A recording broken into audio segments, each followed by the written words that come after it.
Bonjour à tous et bienvenue dans cette nouvelle capsule vidéo de la physique-chimie en classe. Aujourd'hui, on va parler de méthode et plus particulièrement de la conversion d'unités.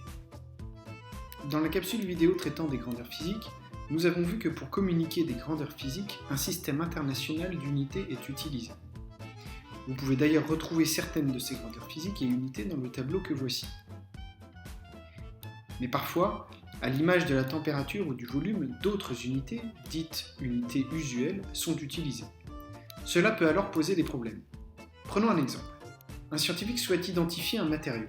Pour cela, il mesure la masse de ce même matériau et son volume afin de calculer sa masse volumique. Il trouve la valeur de 1,04 g par millilitre. Comme la masse volumique est une grandeur physique propre à chaque espèce, il décide de se référer à un tableau de données qu'il a trouvé dans un livre. Or, les valeurs y sont communiquées dans le système international, à savoir en kilogrammes par mètre cube. Mais alors, comment faire ? La solution est évidente, il faut convertir les unités de ces grandeurs physiques. Commençons par définir ce que cela veut dire. Convertir consiste à réaliser un ensemble d'opérations afin de connaître l'équivalence entre plusieurs multiples ou sous-multiples d'une même unité ou entre plusieurs systèmes d'unités. Ce sont des choses que vous avez déjà réalisées à l'école, mais tâchons de faire quelques rappels. Revenons sur cette définition de conversion d'unité. Il s'agit donc de connaître l'équivalence entre plusieurs multiples et sous-multiples d'une même unité. Qu'est-ce que c'est que cette histoire de multiples et de sous-multiples ? Vous avez appris que l'on écrit des nombres avec des chiffres. Prenons un exemple. Le nombre 1111. Vous remarquez qu'il est composé du même chiffre 1 qui se répète 4 fois. Le premier chiffre 1, celui qui est le plus à droite, correspond à une unité. Le suivant à une dizaine, le troisième à une centaine et le dernier à un millier. Ainsi, le même chiffre ne traduit pas la même quantité en fonction de sa position. On pourrait donc écrire le nombre 1111 de la manière suivante: 1 fois 1000 plus 1 fois 100 plus 1 fois 10 plus 1 fois 1. Vous conviendrez que c'est un peu long à écrire et que cela prend plus de place. Ainsi, je le répète, en fonction de sa position, le chiffre 1, mais cela vaut pour tous les autres chiffres et tous les autres nombres, est multiplié par des facteurs différents et ne correspond donc pas à la même quantité. On peut donner des noms à ces facteurs et on peut aussi les inscrire dans un tableau. Vous connaissez déjà certains d'entre eux. Kilo, qui veut dire fois 1000, hecto, qui veut dire fois 100, et déca, qui veut dire fois 10. Ceci étant, vous avez sûrement déjà entendu parler d'autres facteurs, comme méga, qui veut dire fois 1 million, ou giga, qui veut dire fois 1 milliard. Ils sont par exemple très utilisés en informatique pour quantifier la mémoire d'un disque dur. Voici un disque dur qui a une mémoire de 100 mégaoctets. Cela veut dire que sa mémoire est de 100 fois 1 million d'octets, soit 100 millions d'octets. Cela commence à faire beaucoup de zéros et à prendre beaucoup de place. De même, lorsque vous mesurez votre masse sur une balance et que après vous cherchez à la communiquer, vous avez plutôt tendance à dire que vous faites 45 kg et non 45 000 g. L'utilisation de préfixes permet donc de simplifier l'écriture des nombres. C'est un gain de temps, de place et de lisibilité. Mais le scientifique aime encore à simplifier cette unité en écrivant des symboles pour les unités des grandeurs physiques, mais aussi pour les préfixes. On va donc écrire 100 mégaoctets ainsi, au lieu de l'écrire en toutes lettres, et de même pour 45 kg, on va l'écrire ainsi avec un K minuscule et un G minuscule, au lieu d'écrire tout cela en toutes lettres. On peut donc afficher sur le tableau les symboles des préfixes, M majuscule, G minuscule, K minuscule, et ceux que vous connaissez déjà pour hecto et déca, avec un H et un D et un A minuscule. Au passage, j'en profite pour vous rappeler qu'il n'y a aucun sens à dire que votre masse est de 45 kg, puisque cela veut simplement dire 45 fois 1000, soit donc 45 000. Attention donc à votre vocabulaire, il faut dire 45 kg et non 45 kg. Tous les préfixes que nous venons de présenter sont des multiples. En effet, ce sont des facteurs qui multiplient par un nombre supérieur à 1. Les sous-multiples, eux, sont des facteurs qui multiplient par un nombre inférieur à 1. Tout comme pour les multiples, vous devez déjà connaître un certain nombre d'entre eux. Déci, centi, milli. Mais je suis persuadé que vous avez déjà entendu parler aussi de choses microscopiques ou encore des nanotechnologies. On retrouve dans ces mots les préfixes micro et nano, qui sont des sous-multiples correspondant aux facteurs qui sont présentés dans ce tableau. Revenons à la définition. Pour convertir, il faut donc connaître l'équivalence entre plusieurs multiples et sous-multiples. On peut alors dresser des tableaux de conversion. Prenons un exemple avec la conversion de quelques données de longueur.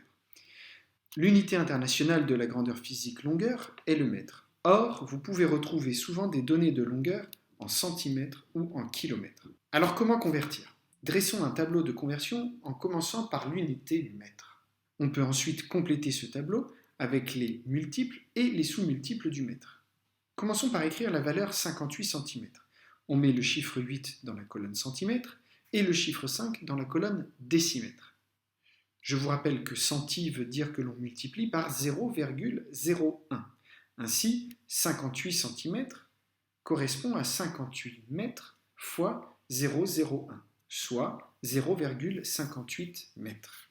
Pour convertir dans le tableau, il suffit donc de décaler la virgule de 2 rangs vers la gauche et pour cela mettre un 0 dans la case mètre et rajouter une virgule. C'est la même logique pour convertir 1,25 km en mètres. Il faut d'abord bien placer les chiffres par rapport à l'unité kilomètre. 1,25 km correspond à 1,25 mètres fois 1000, ce qui revient à 1250 mètres. Ainsi, dans le tableau, il suffit de décaler la virgule de 3 rangs vers la droite en rajoutant un 0 dans la colonne mètre. La logique est la même pour connaître l'équivalence entre plusieurs multiples et sous-multiples dans d'autres unités.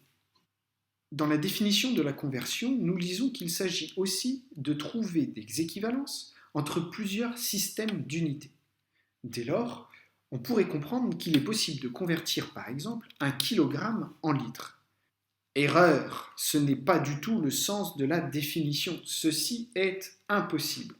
En effet, l'unité gramme correspond à la mesure d'une masse, alors que l'unité litre correspond à la mesure d'un volume. Si vous voulez convertir des grammes avec des litres, c'est comme vouloir convertir des chiffons en gâteau au chocolat. Ceci est impossible.